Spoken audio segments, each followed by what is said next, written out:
के गुनहगार एक एक कर सामने आ रहे हैं गद्दार। फहीम हामिद पर हुआ एक्शन, सामने आया हिंसा का पूरा कनेक्शन। 17 मार्च को नागपुर में हिंसा भड़काने के लिए नफरती आग लगाई गई, जिसके लिए पहले तो दंगाइयों ने अफवाह फैलाई, 500 से 1000 लोगों को इकट्ठा किया, एक दूसरे को उकसाया और फिर शुरू हुआ पथराव और आगजनी का दौर। सबसे पहले निशाने पर आई बाइक और गाड़ियां, इसके बाद घरों को निशाना बनाया गया। दंगाई यही नहीं रुके, पुलिस वालों पर भी जमकर पथराव किया और धारदार हथियारों से हमला कर घायल कर दिया। हालांकि पुलिस ने तगड़ा एक्शन लेकर हिंसा पर तो काबू पा लिया, लेकिन अब उन आरोपियों को चुन चुन कर निकाला जा रहा है जो इस हिंसा के सूत्रधार हैं, जिन्होंने इस हिंसा के लिए पहले से प्लानिंग की थी, नागपुर को नफरत की आग में जलाने की साजिश रची थी। इसी में सबसे पहला नाम सामने आया माइनॉरिटी डेमोक्रेटिक पार्टी के शहर अध्यक्ष फहीम खान का, जो इस हिंसा का मास्टरमाइंड बताया गया। पुलिस ने इसे गिरफ्तार किया और पूछताछ की। जांच आगे बढ़ी तो दूसरे बड़े आरोपी माइनॉरिटी डेमोक्रेटिक पार्टी का राष्ट्रीय अध्यक्ष हामिद इंजीनियर का नाम सामने आया, जिसको भी अब नागपुर के मोमिनपुरा से गिरफ्तार कर लिया गया है। हामिद इंजीनियर की गिरफ्तारी अब जो की गई है उसमें कई क्लूज मिल रहे हैं कि किस तरीके से उसने 17 तारीख को ही सुबह पोस्ट करने शुरू किए, लोगों में अशांति की भावना उसने पैदा की। उस पोस्ट के जरिए ऐसा फील कराया कि एक समुदाय डरा हुआ है और लोगों को इकट्ठा करने की बात की गई। मोमिनपुरा में इस वक्त मेरी मौजूदगी और आप देखेंगे पुलिस बल लगातार यहाँ पर मौजूद है और लगातार जो भी क्लूज मिल रहे हैं, लीड मिल रहे हैं, उस बेसिस पर कार्रवाई की जा रही है। और इसी मोमिनपुरा से ही हामिद इंजीनियर की गिरफ्तारी की गई और एक बड़े क्लू के तौर पर इसको देखा जा रहा है। उसके पास से फोन है उसको एनालाइज किया जा रहा है और उसके बाद आगे किस तरीके से इनके साथ जो लोग जुड़े हुए थे उनकी गिरफ्तारी को लेकर भी तमाम प्रशासन बात कर रहा है। पुलिस के मुताबिक हामिद इंजीनियर ने ही सोशल मीडिया पर पोस्ट कर लोगों को भड़काने की कोशिश की, लोगों में डर और अशांति का माहौल पैदा किया, जिसके बाद धीरे धीरे हालात काबू से बाहर होते चले गए और नागपुर के कई हिस्सों में हिंसा की आग धधक उठी। हालात इतने खराब हो गए कि कई इलाकों में अभी तक कर्फ्यू लगा हुआ है। हालांकि इस पूरी साजिश में एक और आरोपी का नाम भी सामने आया है, जो फिलहाल पुलिस की पकड़ से दूर है। पुलिस के मुताबिक महल में हिंसा से पहले गिट्टी खदान में एक मीटिंग हुई थी, उसमें फहीम खान का एक साथी मौजूद था। सूत्रों के मुताबिक उसका नाम सैयद आसिम है।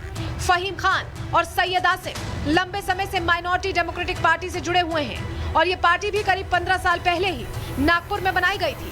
हालांकि बाद में आसिम को पार्टी से सस्पेंड कर दिया और अब इसी पर पुलिस की नजर है। पुलिस के एक्शन और लगातार हो रहे खुलासे से ये तो साफ हो गया है कि नागपुर हिंसा की आग में खुद नहीं जला, इसके पीछे पूरी एक साजिश है। साजिश है धर्म के नाम पर लोगों को बांटने की, साजिश थी हिंदुओं को निशाना बनाने की। हालांकि पुलिस अभी भी कई एंगल पर जांच कर रही है, जिससे जल्द ही इस हिंसा का एक एक किरदार आपके सामने होगा। Bureau report, Republic Bharat. ये नागपुर पहुंचने की तस्वीरें हैं देवेंद्र फडणवीस की। वो पहुंचे, उन्होंने एक एक चीज का जायजा लिया, क्योंकि नागपुर वाकई जलता दिखाई दिया हिंसा में।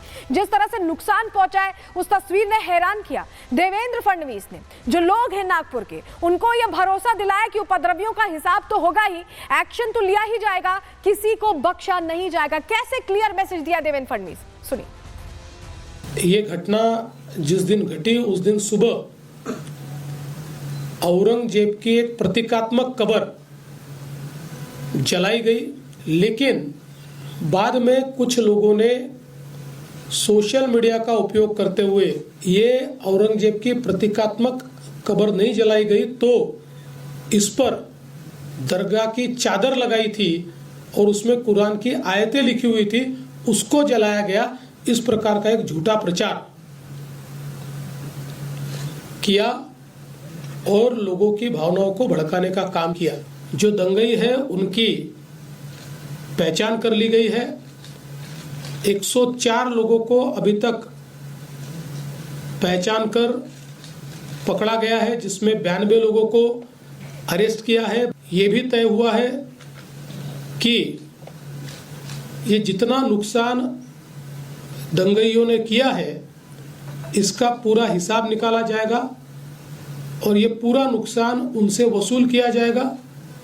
और अगर वो नुकसान के पैसे नहीं भरते हैं तो उनकी प्रॉपर्टी को बेचकर ये नुकसान भरपाई की जाएगी। इस पर कड़ी से कड़ी कार्रवाई ये हमने शुरू कर दी है और ये जारी ही रहेगी जब तक हम लोग ये जो दंगई है इनको सबक नहीं सिखा देते। विशेष रूप से जिन्होंने पुलिस पर हमला किया है उनको तो निश्चित रूप से अपनी करतूत का भुगतान करना ही पड़ेगा।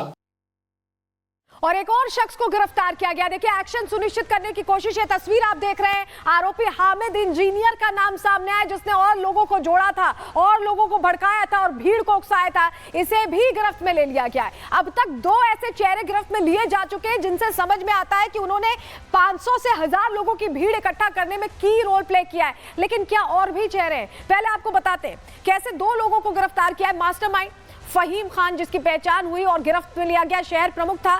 ये जो पार्टी है, माइनॉरिटी डेमोक्रेटिक पार्टी का शहर प्रमुख था, इसे गिरफ्तार किया गया। और उसके बाद इसका सहयोगी, अगला चेहरा हामिद इंजीनियर, ये दूसरा आरोपी है, नंबर 2, इसे भी गिरफ्तार किया गया है। ये कार्यकारी अध्यक्ष था उसी पार्टी का, ये गिरफ्त में लिया गया है। लेकिन प्रश्न ये है कि ये खाली सिर्फ 2 किरदार हैं या और भी किरदार है? क्यों मैं ऐसा कह रहे हैं, समझते हैं। देखिए, दूसरा आरोपी जो पकड़ा गया है, फहीम खान को मास्टरमाइंड बताया गया, लेकिन हामिद इंजीनियर की क्या भूमिका थी, कैसे वो भड़का रहा था, कैसे वो हिंसा के प्लान में एक्टिव था, चलिए जानकारी आपको देते हैं। फहीम खान से ही जुड़ा हुआ था हामिद इंजीनियर, जो जानकारी मिल रही है उसका सहयोगी था। और हिंसा वाली सुबह सोशल मीडिया पर उसने वो भड़काऊ पोस्ट करने शुरू कर दिए, डर और अशांति का माहौल पैदा करने की कोशिश की, क्योंकि फहीम ने यही जिम्मेदारी हामिद इंजीनियर को दी थी। हिंसा के लिए लोगों को भड़काने की साजिश रची, सोशल मीडिया पर लगातार इस तरह के भड़काऊ पोस्ट करता रहा।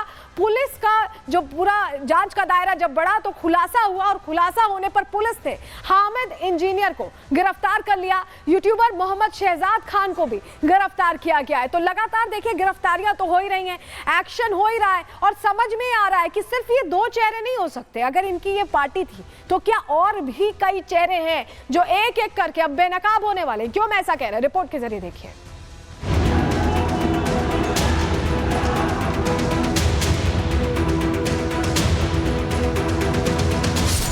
नागपुर में हिंसा के गुनहगार एक एक कर सामने आ रहे हैं गद्दार। फहीम हामिद पर हुआ एक्शन, सामने आया हिंसा का पूरा कनेक्शन। 17 मार्च को नागपुर में हिंसा भड़काने के लिए नफरती आग लगाई गई, जिसके लिए पहले तो दंगाइयों ने अफवाह फैलाई, 500 से 1000 लोगों को इकट्ठा किया, एक दूसरे को उकसाया, और फिर शुरू हुआ पथराव और आगजनी का दौर। सबसे पहले निशाने पर आई बाइक और गाड़ियां, इसके बाद घरों को निशाना बनाया गया। दंगाई यही नहीं रुके, पुलिस वालों पर भी जमकर पथराव किया और धारदार हथियारों से हमला कर घायल कर दिया। हालांकि पुलिस ने तगड़ा एक्शन लेकर हिंसा पर तो काबू पा लिया, लेकिन अब उन आरोपियों को चुन चुन कर निकाला जा रहा है जो इस हिंसा के सूत्रधार हैं, जिन्होंने इस हिंसा के लिए पहले से प्लानिंग की थी, नागपुर को नफरत की आग में जलाने की साजिश रची थी। इसी में सबसे पहला नाम सामने आया माइनॉरिटी डेमोक्रेटिक पार्टी के शहर अध्यक्ष फहीम खान का, जो इस हिंसा का मास्टरमाइंड बताया गया। पुलिस ने इसे गिरफ्तार किया और पूछताछ की। जांच आगे बढ़ी तो दूसरे बड़े आरोपी माइनॉरिटी डेमोक्रेटिक पार्टी का राष्ट्रीय अध्यक्ष हामिद इंजीनियर का नाम सामने आया, जिसको भी अब नागपुर के मोमिनपुरा से गिरफ्तार कर लिया गया है।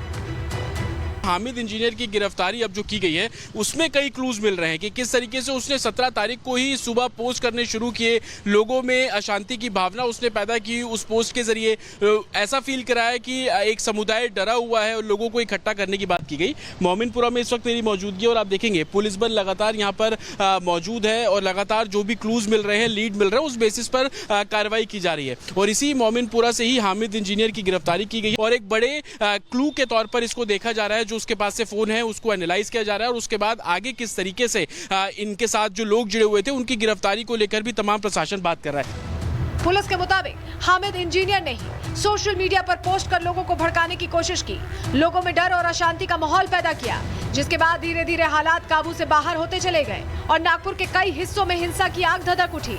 हालात इतने खराब हो गए कि कई इलाकों में अभी तक कर्फ्यू लगा हुआ है। हालांकि इस पूरी साजिश में एक और आरोपी का नाम भी सामने आया है, जो फिलहाल पुलिस की पकड़ से दूर है। पुलिस के मुताबिक महल में हिंसा से पहले गिट्टी खदान में एक मीटिंग हुई थी, उसमें फहीम खान का एक साथी मौजूद था। सूत्रों के मुताबिक उसका नाम सैयद आसिम है।